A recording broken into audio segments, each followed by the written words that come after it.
미국의 얼바인 온누리교회 가기 전에 이제 여성 사역을 할 때 저희 여성 사역에 우리 오늘 오신 그 배수연 선교사님께서 간사님으로 사역을 열심히 하고 계셨어요.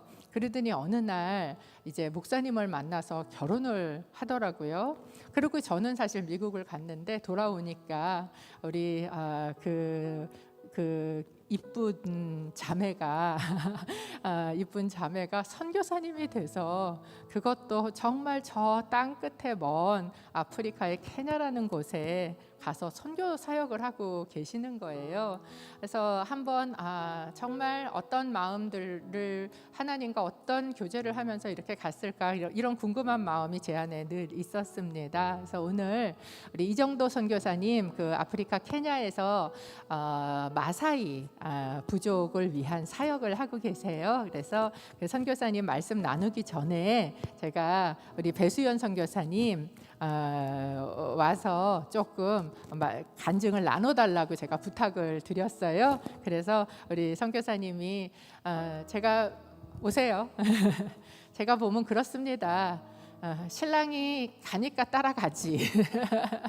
그렇게 따라가서 선교사님으로 그 낯선 땅에 아들 둘을 데리고 가서 사역을 하고 있는 우리 선교사님 말씀 나눌 텐데 여러분 격려의 박수로 우리 선교사님을 축복해 주시면 좋겠습니다.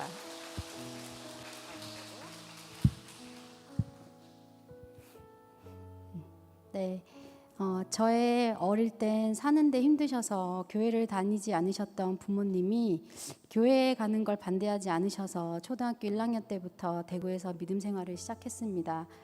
사춘기가 되어서는 교회 활동을 덜 했으면 하시는 아버지의 반항에서 오히려 더 열심히 했던 것 같습니다. 또 한편으로는 수련회 때 기도회에서 헌신하는 자리에선 서원을 절대로 함부로 해선 안 된다며 부르심에 응답하지 않았고 저의 마음을 내주지 않았었습니다. 제가 그때 저의 모습이 생각나는 걸 보면 그때 헌신을 했어야 되는데 그 길을 가고 싶지 않았던 저의 확고한 고집이 아니었나 싶습니다. 대구에서 사업을 하셨던 아버지셨기에 물질적으로 어려움 없이 자랐고 또 자녀들이 박사가 되는 게 꿈이셨던 아버지 밑에서 대학원에 진학하고 썬데이 크리스찬으로 마음 한구석이 텅 빈 채로 살았던 것 같습니다. 그러나 갑작스런 아버지의 말기암 선고로 가게가 기울어지고 저의 진로도 어려워진 그때 온누리교회 하영조 목사님의 여기서 훈련받고 7년 뒤에 떠나라는 그 말씀이 제 마음에 박혔습니다. 무작정 서울로 왔고 저의 캄캄한 마음을 매일 온누리교회 집회를 다니며 하나님 앞에 쏟아내기 바빴습니다. 아버지의 치유를 기도했지만 제 나이 26살에 아버지를 구원해 주셨고 너무 평안하게 하나님 나라로 가셨습니다. 아픈 아버지로 인해 가족들이 더 하나님 앞에 나왔고 또 가정의 회복을 경험하게 하셨습니다. 제가 32살에 청년부 활동을 하던 저를 눈여겨보셨던 유영순 목사님의 추천으로 온누리교회 간사가 되어 서빙고에서 여성사역을 맡게 되었습니다. 여성사역 교육장님들과 사역자님들의 무한한 사랑도 받고 매일 교회에서 수요 여성 예배를 하고 성경 일독을 하고 좋은 어머니 스쿨을 하고 무릎 기도를 하는데 심지어 월급도 받으니 너무나 행복한 나날들이었습니다. 12년 전 그때도 올해 큰 마리아 행전의 주제와 같이 조호영 목사님이 수요 여성 예배 때 아가서로 말씀을 전하실 때였습니다. 주님, 저도 주님의 신부로 살겠습니다 고백하는 저에게 너 결혼 내려놓을 수 있니? 라고 물으시는 거였습니다. 33살의 노처녀에게 정말 청천벽력과도 같았지만 처음엔 안 된다고 거부했지만 주님 없이 살기보다 주님과 함께 혼자 살겠습니다 고백하면서 여성 교육자님들과 나눴습니다. 그때 저에게 그러셨습니다. 너가 이제 갈 때가 되었구나. 그리고 나서 한 달 만에 소개받은 사람이 지금의 남편입니다. 그때 신학교 2학년이었는데 첫 만남에 본인은 40살에 아프리카 선교 가겠다고 당당히 말하는 분을 보며 만나지 말아야겠구나 했는데 이렇게 되었습니다. 네, 사모가 되기 싫어서 거부하던 저에게 주를 위해 살겠다고 죽겠다고 하던 너의 고백은 어디 갔냐고 물으시는 그 말씀에 저의 마음을 바꾸고 선교사는 나가고 싶다고 나가는 게 아니니까 일단 사모만 받아들였습니다. 그 사이 아들 둘을 낳고 틈틈이 아프리카로 아울리치를 가던 남편에게 케냐로 선교사로 나가지 않겠냐는 지금의 파송교회 비체교회 담임 목사님께 제안을 받게 되었습니다. 그 당시 둘째가 태어난 지 얼마 안 되고 저도 다시 양재 여성사역으로 복귀한 지 얼마 되지 않아서 둘째 세 돌쯤 돼서 나가겠습니다 했는데, 그 시간이 다가올수록 제가 왜 세 돌이라 그랬을까, 한 여섯 돌이라고 할 걸 그랬다, 그렇게 생각을 했었습니다. 그러나 그 시간이 다가왔고 파송받기 전에 저 또한 그 땅을 봐야 한다는 남편의 강력한 요구에 떠밀려서 케냐로 아울리치 간 곳에서는 하나님이 왜 우리를 부르셨는지 너무나 선명하게 보여주셨습니다. 너무나 사랑했던 9년간의 온누리 간사를 후회 없이 내려놓고 2017년도에 정말 남편 나이 40살에 큰애 시온이 만 5살, 작은애 영광이 만 3살에 케냐로 파송을 받았습니다. 정말 이성적이고 스스로 경험하지 않고 만져보지 않으며 믿지 못하는 도마 같은 저를 하나님께서는 한 걸음 한 걸음 지금까지 이끄셨습니다. 참 하나님의 인내와 사랑은 끝이 없음을 저를 이끌어 오신 걸 보면 알 수 있지 않을까 생각이 듭니다. 가끔 선교사님 케냐가 좋으세요? 사시기 괜찮으세요? 라고 물어보시면 전 여전히 1초의 망설임도 없이 한국이 더 좋습니다라고 대답합니다. 제가 있어야 할 곳이 그곳이기 때문에 뒤로 보진 않지만 저의 솔직한 마음입니다. 그러나 또 그렇게 한 걸음 한 걸음 하나님이 이끌어 가시기에 언젠간 그때를 알지 못하지만 케냐가 더 좋았다고 대답하는 날이 오지 않을까 기대해 봅니다. 케냐에 살면서 가장 좋고 감사한 것은 한국에서의 어쩌면 당연함이 특별한 감사가 된다는 것입니다. 오늘 하루 정전되지 않아서 감사하고, 물이 끊어지지 않아서 감사하고, 무사히 아이들이 학교 잘 다녀와서 감사하고, 남편이 먼 길 사역지를 잘 다녀와서 감사하고, 시장에서 배추를 살 수 있어서 감사하고, 저희들이 하루하루 살아가는 자체가 은혜고 감사임을 제가 고백하기에 제일 큰 감사입니다. 2년 전쯤 저희들에게도 힘듦이 한번 찾아왔었습니다. 언제 이 상황이 벗어날까, 과연 그날이 올까 고민하던 이때 하나님께서 말씀해 주셨습니다. 십자가의 길을 간다는 것은 그런 거라고, 참고 인내하고 버티고 견뎌내는 거라고 말입니다. 한국에서 삶보다 조금은 더 불편하고 조금은 외롭고 조금은 힘들 수 있겠지만 내가 다 안다, 내가 너와 함께 하고 있다고 말씀하신 하나님으로 인해 또 힘내고 케냐에서 하루하루 감사히 기쁘게 살아가려고 합니다. 감사합니다.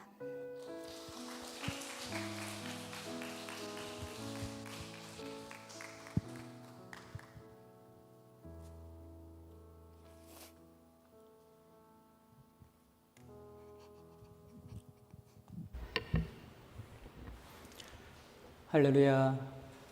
네, 이렇게 아름다운 성전에 불러주셔서 너무 감사합니다.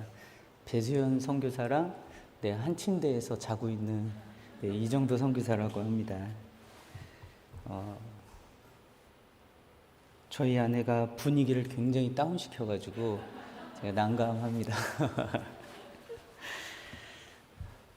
저는 2017년도에 케냐에 있는 마사이 부족에게 이렇게 파송을 받고 그곳 가운데서 지금까지 사역하고 있습니다. 근데 제가 그곳에서 사역하면서 계속 마음 가운데 부담감이 느껴지고 마음 가운데 힘든 점들이 있습니다. 그것은 내가 남을 도와주는 사역을 하고 있는데 내가 도와주기에는 내가 가진 것이 너무나도 충분하지 않다라는 것입니다. 더 많이 도와주고 더 많이 나누어 주고 싶은데 그것에는 한계가 따른다는 것입니다. 그것이 아직까지도 제 마음 가운데 많은 부담감으로 다가오게 됩니다. 여러분, 우리의 모든 사역을 한마디로 얘기하면 남을 돕는 사역이다라고 말할 수 있지 않겠습니까? 선교도 궁극적으로 그 영혼들을 하나님 앞에 나아가게 하는 거며 또는 신앙의 성장을 돕는 사역이라고 말할 수 있는 것이죠. 여러분들도 가정이 깨어지고 경제적으로 위기에 처해 있고 현재 어려움에 직면한 우리의 사랑하는 이웃들을 보면 어떻게 하면 내가 그들을 도와줄 수 있을까라고 고민하지 않겠습니까? 근데 그 고민을 해도 우리들의 답은 내가 할 수 있는 게 너무 없구나라는 것입니다. 케냐에서의 많은 경제적으로 어려움을 겪고 있는 사람들이 손을 벌리며 선교사가 왔다라는 거에 긍정적으로 생각하며 언제나 뭐 어떤 도움을 줄까 바라보고 있는 사람들에게, 그 사람들을 보면서 고민에 고민을 더하지만 역시 결과는 내가 도와줄 수 있는 것이 한계가 있구나라는 것입니다. 그때마다 때로는 제가 낙심하기도 하고, 때로는 이런 작은 일도 도와줄 수 없구나 하고서 제 모습이 때로는 초라해 보이기까지도 합니다. 그래서 가끔은 상상의 나래를 펴기도 합니다. 영화에서의 어떤 어벤져스처럼 특별한 능력이 있어서 저 사람이 어려운 환경을 바꿔주거나 그 어려운 환경을 이겨낼 수 있도록 내가 뭔가를 해줄 수 있었으면 얼마나 좋을까라는 생각을 반복하게 됩니다. 근데 그 생각이 저만의 생각은 아닌 듯합니다. 그리고 또한 내가 도와줘야 되는 사람이 우리의 가족이라면 그런 생각과 그런 고민은 더 많이 하게 되는 겁니다.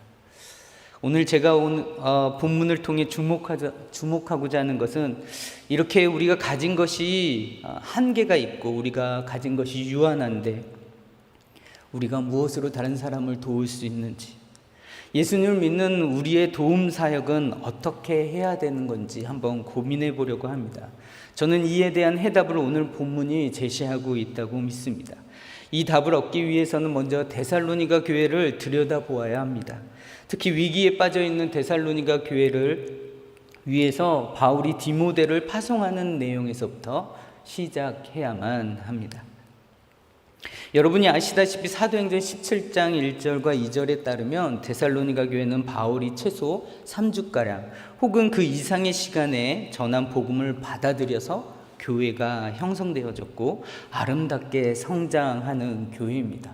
데살로니가전서 1장 4절에서 바울은 데살로니가 교인들을 향하여 하나님이 택하신 형제들이다라고 밝힐 정도로 굉장히 칭찬받는 교회였습니다. 데살로니가 성도들은 믿음의 역사와 사랑의 수고와 소망의 인내로 마게도냐와 아가야의 모든 믿는 자의 본이 되는 교회로 견고해져 가고 있었습니다. 그러나 바울은 여전히 그러한 데살로니가 교회를 걱정하고 있습니다. 그 이유는 자신이 그들을 다시 방문할 수 없는 처지였고, 또한 그들이 직면한 환경이 암울했기 때문입니다. 데살로니가전서 1장과 6절 그리고 2장과 14절 15절에서 밝히고 있는 것처럼 그들은 큰 환난 가운데 있었던 것입니다. 그들이 왜 이런 환난을 당하게 되었는지를 알게 하는 힌트가 데살로니가전서 1장 9절에 나와 있죠. 말씀에 보면 너희가 어떻게 우상을 버리고 라고 되어 있습니다. 오늘날 우리들이 맞이하는 이토록 편하고 안락한 환경과는 달리 데살로니가 사람들이 예수를 믿는다는 것은 곧 그들이 이전에 믿고 섬기던 우상을 버리는 결단을 동반하는 것이었습니다. 사회가, 정치가, 경제가, 종교가 하나인 그 당시 시대에 종교를 바꾼다는 것은 모든 받고 있는 혜택을 버려야 한다는 것입니다. 다시 말해서 그들이 믿었던 신들에게 등을 돌린다는 것은 그에 상응하는 대가를 치러야 할 각오가 있어야 한다는 것입니다. 즉 데살로니가 교회는 주님을 선택한 결과로 경제적으로 어려움을 겪었을 것이 분명합니다. 사회적인 불이익을 당했을 것입니다. 정치적으로 권리를 보장받지 못했을 것입니다. 그런 그들에게 갈 수 없었던 바울이 데살로니가 교회를 향해 노심초사하는 이유를 이해할 만합니다. 작년 코로나가 발병한 케냐에 3개월 동안 이동 제한 명령이 떨어졌습니다. 그래서 제가 사역지에 들어갈 수 없었습니다. 아직 믿음의 성장이 있지 않은 마을 사람들, 또한 배고픔으로 굶주려 있던 그들, 음식값이 치솟아서 경제 상황 속에서 그들이 정말 걱정되어서 발을 동동 굴러야만 했었습니다. 때로는 교회 성도들 걱정에 도로를 막고 있는 경찰들에게 달려가서 나 좀 보내달라고, 우리 교인들이 굶주려 있고 우리 교인들이 아파하고 있다고 라고 이야기했지만 그 뜻을 이루지 못하고 이내 발걸음을 돌려야만 했었습니다. 그래서인지 지금 바울의 걱정을 어느 정도 알 수 있을 것 같습니다. 고민 끝에 바울이 선택한 방법은 신실한 동역자 디모데를 그곳에 보내는 것이었습니다. 바울은 자기 대신 디모데를 파송하면서 그를 향한 무한한 신뢰를 보내고 있습니다. 그를 우리의 형제이자 하나님의 일꾼이라고 추천하고 있습니다. 디모데가 데살로니가를 방문하여 해야 할 일이 무엇일까요? 2절부터 오늘 본문 2절부터 5절에서 적어도 이것들이 세 가지로 기술되어 있습니다. 첫 번째, 2절을 통해서 그들을 굳건하게 하고 그들을 위로하는 일입니다. 두 번째는 3절에 그들을 환난 중에 흔들리지 않게 하는 것이다 라고 이야기합니다. 세 번째는 5절에 그들의 믿음을 알기 위한 것이다 라는 겁니다. 놀라운 점은 바울이 디모데를 파송하면서 기대했던 일들이 디모데의 사역을 통하여 다 이루어졌다라는 겁니다. 오늘 본문 6절과 10절에 디모데가 돌아온 후에 보고를 보면 바울의 모든 근심이 변하여 기쁨과 감사로 고백하는 것을 볼 수 있습니다. 10절을 통해서는 그 감사는 다시 기도로 이어지고 있음을 알게 됩니다. 사랑하는 성도 여러분, 디모데가 방문한 것으로 데살로니가 교회가 회복되었습니다. 그리고 다시 잃어버렸던 힘을 얻고 담대해졌다는 것이 대단하지 않습니까? 아니, 대단함을 넘어서 놀랍지 않습니까? 잃어버렸던 힘을 얻고 담대함을 회복하여 믿음의 길을 정진할 수 있었다는 것이 참으로 엄청나지 않습니까? 엄청난 박해 가운데 있는 데살로니가 교회에 디모데라는 사람이 방문한 것이 무슨 그리 대단한 일이기에 그들이 회복의 길에 들어서신 것일까요?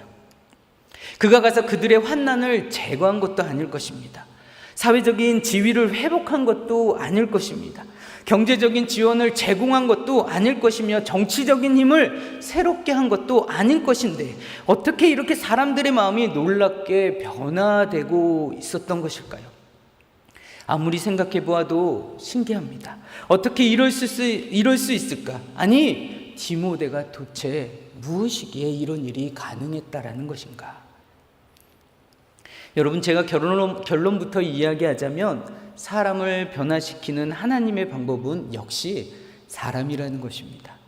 사람을 세우는 것입니다. 절대로 어떤 프로그램이나 방법론이 아닙니다. 사람만이 희망입니다.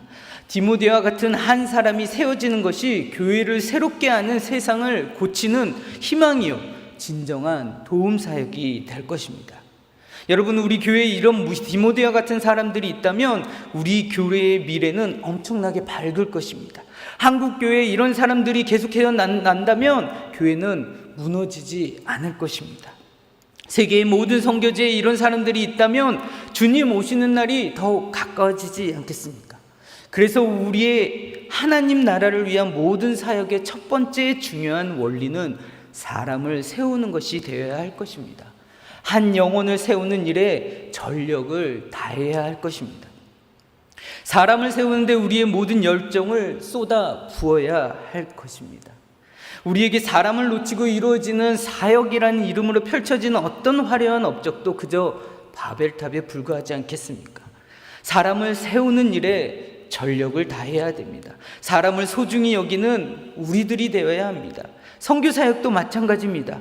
우리가 그들의 모든 필요를 채워줄 수 없습니다. 선교의 마지막 목표가 무엇입니까? 그들을 자립하는 것 아니겠습니까? 그것을 위해서 무엇이 필요하냐? 사람이 필요한 것입니다. 몇백 년 동안 마사이 자신들의 전통과 생활 습관을 유지하고 있는 그들에게, 미래를 생각하지 않는 그들에게 외국 사람인 제가 외치는 소리는 그들의 반응을 이끌어내는데 너무나도 많은 시간이 걸립니다. 그래서 그들 가운데 사람을 세워 선포하게 하면, 본을 보일 수 있게 하면 그것이 최상의 방법인 것입니다. 그 일을 위해 아이들을 길러내려고 노력하고 있습니다. 왜 아이들이냐? 사실 제가 사역하고 있는 마사이들의 고집은 대단합니다. 아무리 공부를 해도 좋은 대학을 나와도 많은 이들의 대다수는 다시 그들의 고향으로 돌아가 전통적으로 살아갑니다.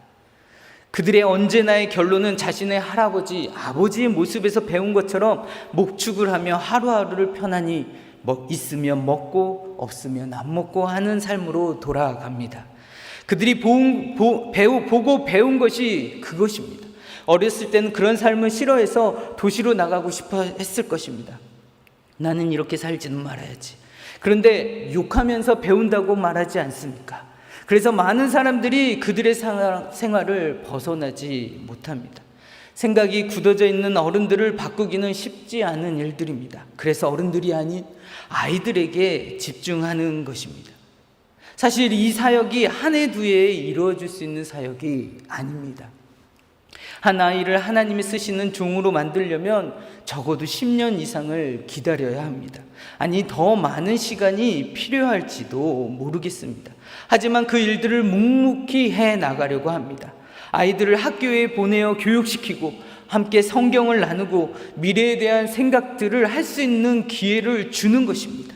때로는 마사이의 환경이 아닌 도시의 환경을 접하게 합니다. 그리고 말씀을 통해 우리가 이것을 누려야 함을 이야기합니다. 그것이 미래를 향한 우리의 사람을 세우는 사역이라는 것입니다. 아직도 일부 다처제와 여성 할례가 있는 그들에게 그것이 잘못되었다는 것을 알려줘야 하는 것이죠. 물론 이 사역이 쉽지는 않습니다. 저희 사역지에는 눈여겨본 여학생이 한 명 있었습니다. 코로나로 인해 도시 봉쇄로 인해 제가 가지 못하는 3개월 동안 케냐의 코로나 상황이 심각하여 모든 학생을 학교에서 집으로 돌려보냈습니다. 그러나 3개월 후 그 학생은 학교로 돌아가지 못했습니다. 왜냐하면 그 아이가 임신을 했기 때문이죠. 그 일이 얼마나 안타까운지요. 그 아이의 나이는 15살밖에 되지 않았기 때문입니다. 사람을 세우려는 사역이 참으로도 힘듭니다. 제가 생각했던, 제가 관심 가졌던 이들이 아닌 하나님의 계획은 어디에 있을지 모르겠으나 하나님이 이 일이 참으로 어렵다는 것을 저에게 깨닫게 해주시는 것이죠. 다시 성경으로 돌아와서는 디모데는 데살로니가 성도들을 주님 앞에 굳게 세워놓는 힘든 미션을 성공적으로 완수하였습니다.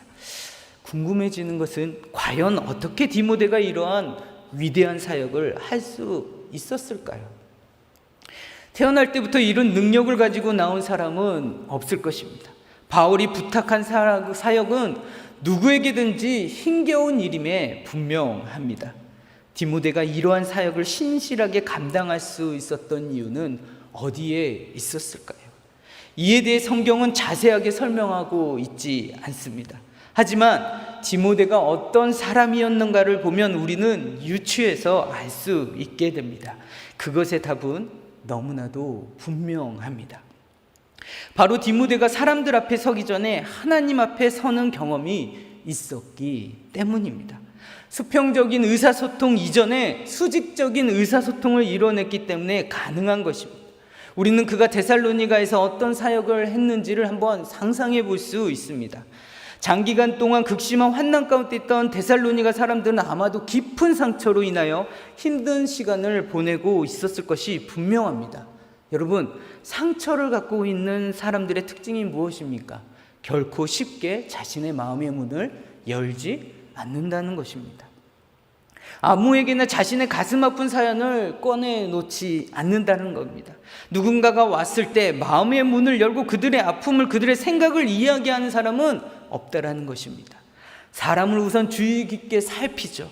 그리고 적어도 상대가 나보다 고수인지 아닌지를 판단하려고 했을 것입니다. 그리고 그것이 판단된 후 그들은 마음을 열지 말지를 결정하였을 것입니다.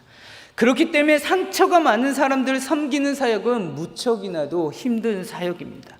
디모데 역시 마찬가지였을 것입니다. 그럼에도 불구하고 디모데가 그들의 상처난 가슴을 만질 수 있었던 이유는 그들과 하나 될 수 있는 공감대가 있었기 때문입니다. 이 공감대라는 것이 내가 당신을 공감합니다. 아니, 힘드시죠? 주님의 위로를 전합니다. 라는 멘트 하나로 그것이 공감대가 생기는 것이 아니지 않습니까? 적어도 그들이 디모데의 모습 속에서 고통의 자리를 딛고 일어선 모습을 보았기 때문에 가능했을 것입니다. 사람들은 최소한 자신의 아픔이 내가 만난 이의 아픔에 비하면 보잘것없는 것이 되어야 위로를 받게 됩니다. 다시 말하면 제가 케냐에서 사역하는 것보다 더 힘들게 사역하고 계시는 다른 선교사님을 본다면 내가 하는 사역이 힘든 것이 아니구나 하고 위로를 받는다는 것입니다. 이렇게 빚이 있는 사람은 적어도 자신과 같은 금액이거나 더 많은 돈의 빚이 있는 사람을 만나야 위로를 받는다는 것입니다. 나는 저 정도는 아니어서 참 다행이다 라고 말입니다. 그러면서 조금은 위로를 받고 그 사람의 말에 귀를 기울이기 시작하고 더 나아가서 궁금해하는 것입니다. 성경에 분명히 설명되어 있지는 않지만 우리는 디모데가 고통의 과정을 지나온 사람임을 알 수 있습니다. 여러분이 아시는 것처럼 디모데는 루스드라 출신입니다. 1차 선교 여행 때 바울의 복음을 듣고 회심하게 되었을 것입니다. 그리고 2차 선교 여행 때부터 바울과 함께 선교 여행을 같이 동행하게 됩니다. 바울이 디모데를 자신의 편지의 공동 발신자로 가장 많이 언급한 것으로 보아서 디모데처럼 바울의 사역에 적극적으로 함께한 사람은 없었을 것입니다. 그가 바울 사역에 가장 적극적으로 함께한 사람이라는 것은 그가 그만큼 바울과 함께 극심한 고난의 현장을 지나오게 되었다는 것을 의미하는 것입니다. 바울이 그러했듯이 디모데도 그 모진 고통의 시간들을 바울과 함께 하나님을 바라보고 견디어내었습니다. 때로는 바울의 모습을 통해 어떻게 고난을 이길 수 있는가에 대한 해답을 보고 들었을 것입니다. 누군가는 이렇게 말합니다. 하나님이 주시는 위로를 맛보지 못하면 남에게 위로를 줄 수 없다. 정말 그것이 사실입니다. 하나님께서 주시는 위로로 인하여 우리는 고통을 견디고 다시 서게 되는 것입니다. 디모데가 그 과정을 통과한 사람이라는 것입니다. 그 과정에서 승리를 이미 맛본 자라는 것입니다. 이러한 면에서 볼 때 그가 데살로니가 교회를 위로할 수 있었던 것은 결코 우연이 아닐 것입니다. 그가 주님을 힘삼아 다시 그분의 은혜 안에서 굳게 섰던 경험이 있었기에 가능했던 것입니다. 주님의 위로를 맛보았기 때문입니다. 그가 어둠의 터널을 지나왔고 넉넉히 이겨낸 그의 삶의 간증이 있었기 때문입니다. 디모데는 그들의 외적인 필요를 채워준 것이 아니라 그들의 내적인 필요, 즉 마음의 상처를 위로하고 회복시켰다는 겁니다. 이것이 디모데가 그 데살로니가 교회에 진정한 도움을 준 사역입니다.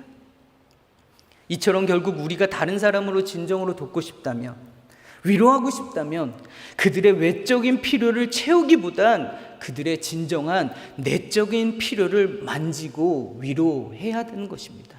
왜냐하면 우린 외적인 그들의 필요를 채워줄 자원이 넉넉하지 않기 때문입니다. 그러기 위해 디모데처럼 먼저 우리들이 걸어온 치유의 여정이 있어야 함을 잊지 마십시오. 그것이 여러분에게는 고통이란 이름으로, 고난이란 이름으로 여러분 곁에 있지 않습니까? 하지만 저는 그것만으로 감사하라고 말하고 싶지 않습니다. 남을 치유하고 위로를 주는 돕는 사역을 위해선 고통과 고난 그 자체가 아니라 그 고통과 고난을 이겨낸 우리들의 모습이 필요하다는 것입니다. 그 고통과 고난에는 크고 작음이 없습니다. 바울처럼 디모데처럼 우리는 살면서 큰 고난을 겪을 일이 많지 않습니다. 때로는 내가 겪는 고통이 작은 것처럼 느껴진 때가 있습니다. 이것을 이겨낸들 누굴 위로하고 도울 수 있을까 생각하는 사람도 있을 것입니다. 하지만 내 주위에는 나와 비슷한 고난의 고통에 처해 있는 사람이 많다라는 것을 기억하십시오. 그 작다고 생각하는 고통을 이겨낸 여러분의 경험이, 그 치유의 여정이 여러분의 이웃을, 여러분의 가족을 하나님 앞에 든든히 세울 수 있다는 것을 기억하십시오. 사랑하는 성도 여러분, 여러분들이 겪는 고통, 고난이 왜 나에게만 있을까? 왜 나에게 온 것일까? 혹시 원망하고 있진 않습니까? 생각을 달리 해보면 어떨까요? 우리의 지금의 이 고통이, 이 고난이 하나님의 또 다른 사람의 회복을 위해, 또 다른 사람을 진정으로 돕기 위해 주어진 하나님의 의도라면 우리가 이 고통을 이겨내야 하는 한 가지의 더 큰 원동력이 생기는 것이 아닐까요? 이 어려움을 극복한 여러분들의 작은 간증은 그저 피상적인 언어 유희가 아니라 한 사람을 변화시키고 한 사람의 변화의 자리로 갈 수 있는, 그들의 가슴을 울릴 수 있는 함성이 될 수 있다는 것을 기억하십시오. 그것이 우리 믿는 자들이 진정으로 남을 도와줄 수 있는 사역이라고 믿습니다. 말씀을 정리합니다. 우리가 유한한 자원으로 어떻게 다른 사람을 도와줄 수 있을까요? 우리가 어떻게 풍부하지 않은 우리의 자원을 통해서 남을 믿음의 길로 성장시키며 믿음의 길로 세울 수 있을까요? 우리에겐 다른 사람을 도울 수 있는 넉넉한 자원이 없습니다. 그 자원 부족으로 인하여 적지 않게 안타까울 때가 있습니다. 그러나 우리들이 감당해야 하는 남을 돕는 사역의 핵심은 그들을 주님 앞에 굳게 세우는 일입니다. 사람을 세우는 일이라는 것입니다. 그들의 외적인 필요를 채우는 것이 돕는 사역이 아닙니다. 진정한 돕는 사역은 소유나 세상적인 능력의 정도로 하는 것이 아닙니다. 오직 주님 안에서 다루심의 정도로 가능할 것입니다. 고난의 용광로 속에서 우리들이 깊이 다루어질 때 우리는 설사 다른 사람이 요구하는 것은 아닐 수 있어도 그들에게 반드시 필요한 것을 줄 수 있는 사람으로 설 수 있을 것입니다. 그 일에 여러분의 고통과 고난을 이겨낸 여러분의 승리의 여정을 사용할 것입니다. 이것이 그들에게 주는 우리의 진정한 도움이 될 것입니다. 그것을 하나님이 오늘 각자 한 사람 한 사람에게 부탁하신, 또한 명령하신 일이라 오늘도 믿고 나아가는 성도님 되기를 주님의 이름으로 축원합니다. 아멘. 우리 잠시 기도하겠습니다. 좋으신 하나님 감사합니다. 하나님, 우리가 넉넉하지 않는 자원으로 사람들을 세우고 어떻게 하면 도와줄 수 있을까요? 무엇보다도 하나님, 우리가 지나온 고통의 길 가운데서, 치유의 여정 가운데서 혹여나 그들이 진정으로 원하는 필요는 아닐지라도 그들의 내적인 필요를 채워줄 수 있는 우리들이 되게 하여 주시옵소서. 우리의 삶 자체가 그저 누군가를 더욱더 치유의 여정 가운데 있게 하시고 회복의 여정 가운데 있게 하는 주님의 도구가 되게 하여 주시옵소서. 그렇게 오늘도 살아가기를 원하고 그렇게 오늘도 하나님의 도움과 또한 하나님의 위로를 아버지 안에 받는 우리들이 되게 하여 주시옵소서. 감사드리며 예수님의 이름으로 기도드립니다. 아멘. 선교사님 주신 말씀 붙들고 저희가 조금 더 기도하기를 원하는데요. 배수연 선교사님 얘기해 주시면서 케냐가 더 좋은 거 아니고 한국이 더 좋다고, 그곳이 더 편해서 거기에 있는 건 아니라고, 하지만 그곳이 있어야 하는 곳이기 때문에 오늘도 그곳에 있고 나왔다가 또 다시 그곳으로 들어가는 선교사님의 고백을 들으면서 어떻게 저 고백이 저 가정만의 고백이겠습니까? 오늘도 열방 땅 모든 곳에 흩어져 있는 선교사님들의 고백이 아니겠습니까? 그러면서 며칠 전 하영조 목사님의 말씀이 떠올랐습니다. 너희는 거룩한 산제물로 살아라 라고 명령하신 제물되는 삶은 할 수 있지만 안 하고, 누릴 수 있지만 포기하고, 가질 수 있지만 나눠주는 삶, 자신의 죽음을 살아내는 삶이다 말씀하셨던 생각이 납니다. 오직 그런 사람만이 디모데와 같은 사람을 세우고, 그런 사람만이 디모데처럼 아픈 사람들을 끌어안고, 그런 사람만이 옆에 있는 연약한 자들을 하나님 앞에 굳건히 세울 수 있는 자인 줄로 믿습니다. 사실 우리는 저희도 약하잖아요. 그런데 내 옆에 약한 사람이 있으면 버겁고 힘듭니다.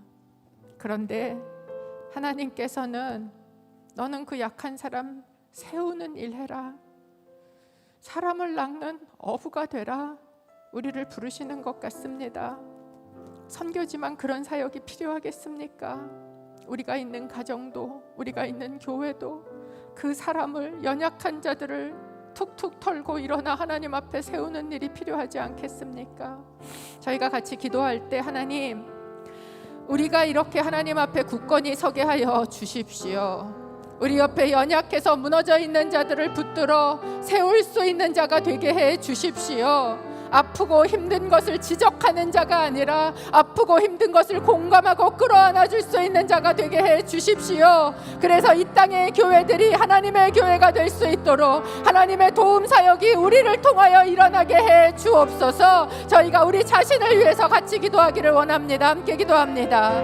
하나님 아버지, 그렇습니다. 하나님이기 때문에, 말씀하셨기 때문에, 하나님이 기뻐하시기 때문에, 아버지 하나님, 내가 할 수 있지만, 내가 누릴 수 있지만, 내가 갖고 싶지만, 아버지 하나님, 그것을 내려놓고 재물된 삶을 살아가는 아버지 우리 선교사님들의 삶을 저희가 기억하며 아버지 우리의 삶을 다시 주님 앞에 놓습니다. 아버지 하나님, 시퍼렇게 살아서 가지고 싶은 거 다 가지려고, 하고 싶은 거 다 하려고 할 때 아버지 우리를 통해서는 아무 일도 일어나지 않는 것을 다시 기억합니다. 아버지 하나님, 정말 재물된 삶으로, 내가 죽음을 사는 삶으로 살아가게 하여 주옵소서. 하나님, 그래서 정말로 하나님이 기뻐하시는 자로 나도 서게 하시고, 아버지 하나님, 정말 성령의 도움으로 나는 죽고 예수가 사는 일이 일어나게 하시고, 아버지 우리를 통하여 우리 옆에 있는 자들도 그렇게 일으켜 세우는 자가 되게 하시고, 아버지 하나님, 단단하게 주님 앞에 일어서게 돕는 자가 되기를 원합니다. 아버지 디모데와 같은 자가 우리가 되게 하시고, 아버지 하나님, 그래서 그런 자를 파송하는 일들이 일어나게 하여 주시고,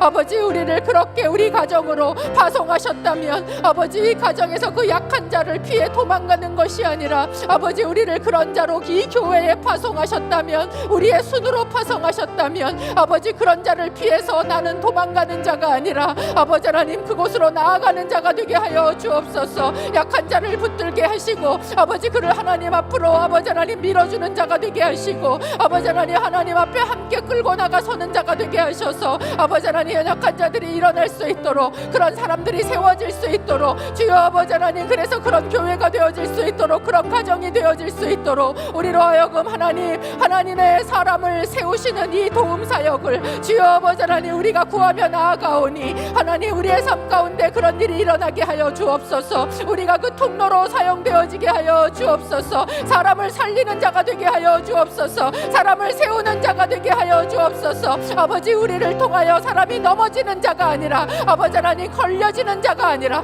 우리를 밟고 일어서서 하나님 앞에 나아갈 수 있도록 아버지 하나님 그 밑바탕에 단단한 받침이 되어줄 수 있는 아버지 하나님 그런 하나님의 사람이 되어지게 하여 주시옵소서. 아버지 그래서 우리가 주님 앞에 올려드리는 그 연약한 자, 오늘도 너무나 연약하여 흔들리고 무너지는 자 주여 아버지 하나님 붙들어 주셔서 하나님의 사람으로 세워나갈 수 있도록, 오직 성령님이 하시는 그 일을 바라볼 수 있도록 아버지 오늘도 우리에게 믿음을 허락하여 주시옵소서.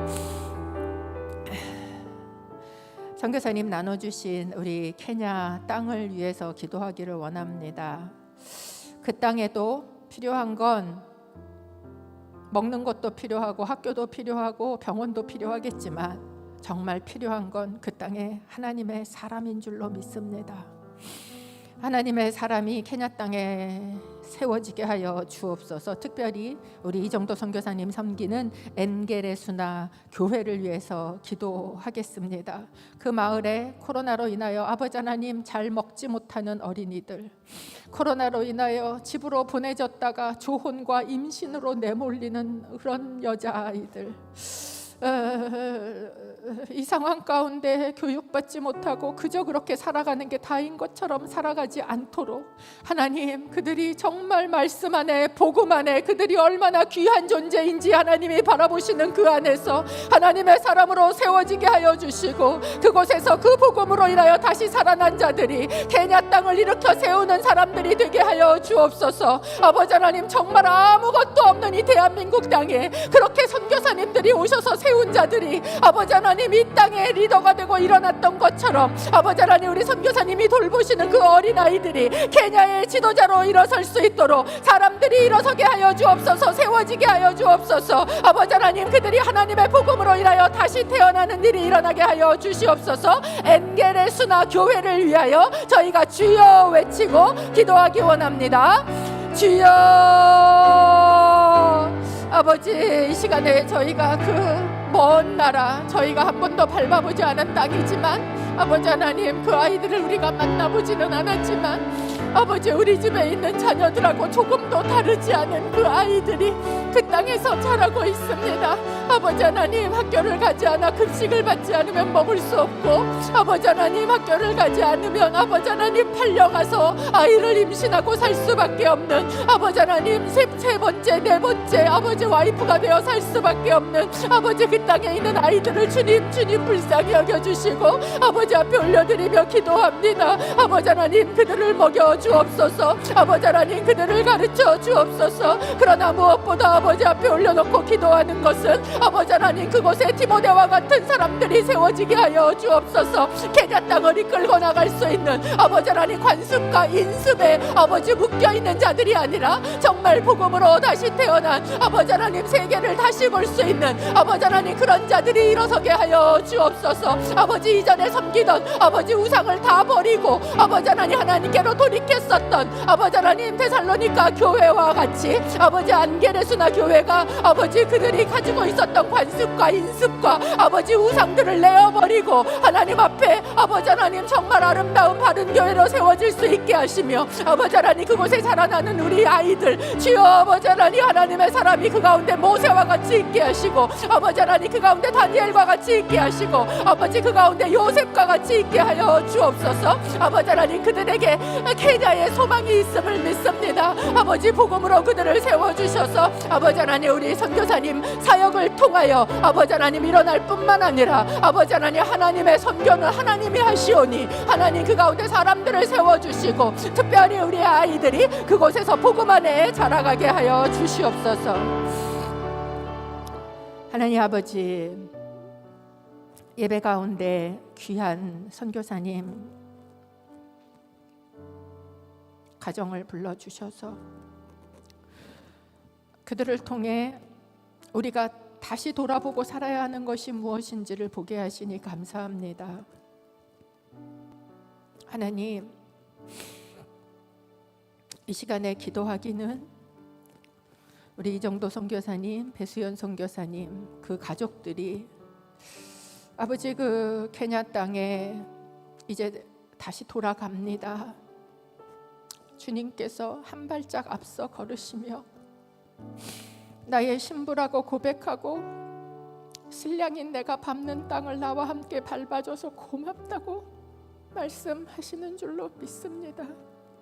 주님 신랑과 같이 일어선 신부가 북풍이 불건 남풍이 불건 아버지 하나님 일어서서 그 포도원을 정말 가꾸러 일어서 가는 것처럼 이들의 발걸음이 주님과 함께 그곳으로 가는 발걸음 되게 하여 주시고 연로한 어머니를 모시고 갑니다.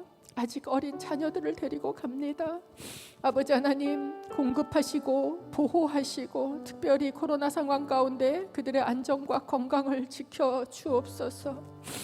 기도하기는 아버지 하나님 타지인이 들어와서 코로나를 옮긴다는 아버지 하나님 곱지 않은 시선으로 이들을 방해하는 그 사람들의 마음을 돌이켜 주시고 하나님 이들의 사역에 정말로 하나님이 길이 되어 주셔서 복음의 길이 그 가운데 열리게 하여 주시옵소서. 동일한 마음으로 각 지역에서 사역하시는 선교사님들을 주님 앞에 올려드리며 기도합니다. 저희는 너무나 작은 것만 바라보고 여기서 정말 아웅다웅하며 있다가 이렇게 열방 땅을 품고 하나님의 그 꿈을 품고 계시는 선교사님들 말씀을 다시 들을 때 정신이 다시 듭니다. 하나님 정말 무엇이 중요한 일인지 분별하게 하시고 또한 우리 선교사님들 그곳에 있을 때 하나님 함께 동역하는 자로, 함께 기도하는 자로 이곳에서 섬길 수 있게 하여 주옵소서.